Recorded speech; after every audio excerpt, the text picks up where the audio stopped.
Olá, sejam muito bem-vindos. Hoje a gente vai mergulhar numa história real e bem transformadora sobre como é possível, sim, treinar nossa mente para superar os desafios da ansiedade e do TDAH. É uma jornada que vai muito além de só lidar com os sintomas, sabe? É sobre reconstruir a própria forma de viver, tudo com base em ciência e, mais importante, na prática do dia a dia. E para a gente começar, uma reflexão. Quem nunca teve aquela sensação de que a mente está presa numa esteira rolante que não sai do lugar?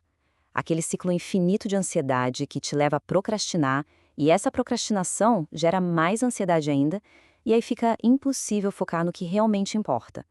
Se essa sensação te parece familiar, essa análise de hoje pode abrir uma porta bem interessante. Olha, o que a gente vai desvendar aqui não é só teoria de livro, não. É o passo a passo de uma transformação real, que nasceu da experiência de quem viveu o que descreveu como um verdadeiro inferno na Terra.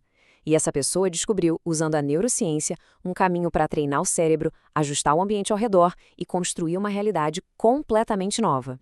E ó, antes da gente mergulhar de cabeça nisso, um convite bem rápido. Se esse tema já despertou seu interesse e você também acredita no poder de entender melhor a própria mente, já considera se inscrever no canal e deixar aquele like. É a sua interação que dá gás para a gente continuar trazendo conteúdos valiosos como este. Então, vamos lá. Para começar, vamos entender o tal do ciclo da ansiedade. Porque para chegar na solução, primeiro a gente precisa ir na raiz do problema e ver como o TDAH e a ansiedade, que muita gente trata como coisas separadas, na verdade estão profundamente ligados. A conexão aqui do ponto de vista da neurociência é fascinante. Pensa assim, um cérebro com TDAH muitas vezes funciona com um nível mais baixo de dopamina. A dopamina é aquele neurotransmissor da motivação, do foco, da recompensa. Então, essa dificuldade de manter a atenção não é preguiça de jeito nenhum, é uma batalha química. E isso leva direto para onde? Para a procrastinação. E a procrastinação abre a porta para a ruminação, aquela mania de ficar remoendo pensamentos de culpa, medo, autocrítica, criando o terreno perfeito para a ansiedade crescer. Não são dois problemas separados, é um sistema que se alimenta. E os números, nossa, os números confirmam isso de um jeito impressionante. Cerca de 40% das pessoas com TDAH também enfrentam transtornos de ansiedade. E mais 30% lidam com a depressão. Fica muito claro que não é coincidência. É uma consequência quase natural de como esse sistema neurológico funciona num mundo que exige foco o tempo todo. E essa bola de neve, ela cresce com o tempo, sabe? Começa lá na infância com a distração, a impulsividade, que muitas vezes é vista só como coisa de criança agitada. Mas aí chega na adolescência e a pressão social, a busca por estímulos para compensar aquela falta de dopamina, intensificam tudo. O resultado? Uma ansiedade brutal e a porta de entrada para vícios. E no início da vida adulta, o impacto aparece em relações instáveis e, às vezes, no uso de substâncias como uma tentativa desesperada de se automedicar. Essa experiência é visceral. Não estamos falando de um desconforto passageiro, de estar um pouco ansioso. É um estado de sofrimento mental constante, um verdadeiro inferno na Terra, onde a sua própria mente se torna a sua maior inimiga. E é desse lugar, de dor profunda, que nasce a necessidade inadiável de uma mudança radical. Mas toda grande história de superação tem aquele momento, o ponto de virada. É a hora em que a perspectiva muda e a pessoa deixa de ser uma vítima das circunstâncias para se tornar o piloto da própria transformação. A virada de chave fundamental está aqui, na mentalidade. A antiga era reativa, era se sentir vítima das próprias tendências, da pressão de fora. A nova é proativa, é empoderadora e se baseia numa verdade poderosa que a neurociência moderna prova. O cérebro é plástico, ele é treinável. A gente pode, de forma intencional, criar novas rotas neurais e reconfigurar nossos padrões. Então, como se constrói essa confiança de verdade? Não é com frase motivacional no espelho, não. A confiança real, aquela que não se abala, vem de provas concretas que você apresenta para si. O processo é lógico. Primeiro, você entende seus padrões de medo, de fuga. Segundo, você se expõe, de pouquinho em pouquinho, àquilo que teme, construindo um novo repertório de ações. E terceiro, o mais importante, a cada pequena vitória você acumula evidências de que é capaz. A confiança deixa de ser uma esperança e vira uma conclusão baseada em fatos. Com essa mentalidade nova em mãos, o próximo passo foi um dos mais difíceis, mas absolutamente essencial. Uma desintoxicação completa da mente, focada em quebrar os ciclos de vício que serviam de combustível para a ansiedade e para a falta de foco. A gente vive na era da dopamina fásica. Sabe, aqueles picos rápidos e intensos de prazer que vêm de notificação de rede social, pornografia, comida ultraprocessada. O problema é que o cérebro se vicia nesses picos e isso destrói a sua linha de base de dopamina, a dopamina tônica, que é responsável pela satisfação estável, pelo foco, pela alegria nas coisas simples. Para recuperar a capacidade de se concentrar, é preciso sair dessa montanha-russa e deixar o sistema se reequilibrar. E muitas vezes a mudança de verdade, aquela que vira o jogo, só acontece quando se atinge o fundo do poço. Um fracasso, uma perda, um momento de dor muito intensa pode ser o catalisador. A dor da consequência fica tão grande que supera o prazer momentâneo do vício. E esse ponto mais baixo se transforma na ignição, no combustível bruto e poderoso para dizer chega e se comprometer de verdade com a transformação.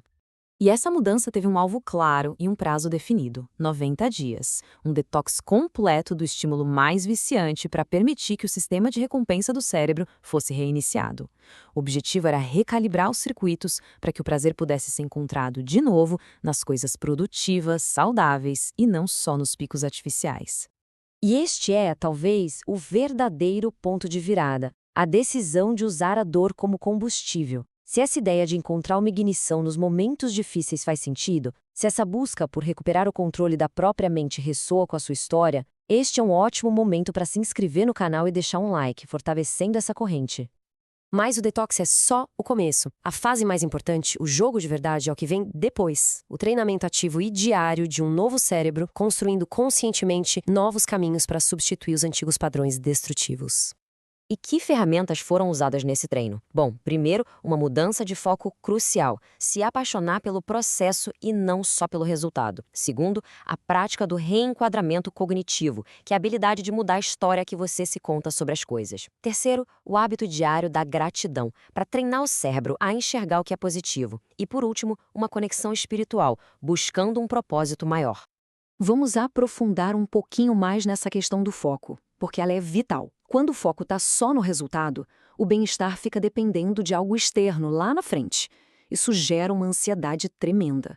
Mas, quando o foco está no processo, em fazer bem a tarefa de hoje, a satisfação vem do próprio ato de fazer.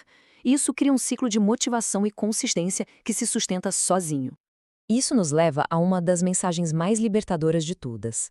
Um diagnóstico não é uma sentença. Ele descreve tendências, desafios, mas não define quem uma pessoa é ou o seu potencial. É totalmente possível modular o ambiente, ajustar hábitos como sono e alimentação e, acima de tudo, treinar a mente para que os sintomas se tornem gerenciáveis. A cura, nesse contexto, significa retomar as rédeas. Agora, a gente chega na ideia que amarra toda essa jornada. A verdadeira cura para uma mente que consome de forma compulsiva não é só parar de consumir. É começar a criar. Em uma era de distrações infinitas, onde a gente é condicionado a ser consumidor passivo de tudo, a saída é inverter o jogo. Anota essa frase. A cura para o consumo crônico é a contribuição criativa. É sair do papel de espectador e virar o protagonista. Pensa no jogo da atenção. Como consumidor passivo, sua atenção, que é seu ativo mais valioso, está o tempo todo sendo roubada por algoritmos. Mas como criador ativo, a dinâmica muda completamente. A atenção deixa de ser algo que você precisa defender e se torna uma ferramenta poderosa, usada com intenção para construir algo de valor, seja um projeto, uma habilidade ou um relacionamento. E assim, se o cérebro é, de fato, como um músculo que se fortalece com o treino certo, a pergunta que fica no ar é: qual vai ser o seu treino de hoje? Que pequeno passo, que ação intencional, pode ser dada agora para começar a construir esses novos e mais fortes caminhos neurais? Se essa análise detalhada trouxe alguma clareza, alguma inspiração para você, a melhor forma de apoiar nosso trabalho é deixando o seu like e se inscrevendo no canal. Nosso objetivo é continuar trazendo análises profundas que não só informam, mas que também podem, de fato, transformar. E por último, a conversa continua. Existe algum aspecto dessa jornada, seja sobre dopamina, foco ou as ferramentas de treino mental, que você gostaria de ver com mais profundidade? Deixa seu desejo aí nos comentários, é a sua participação que direciona nosso conteúdo futuro. Muito obrigado pela atenção e até a próxima!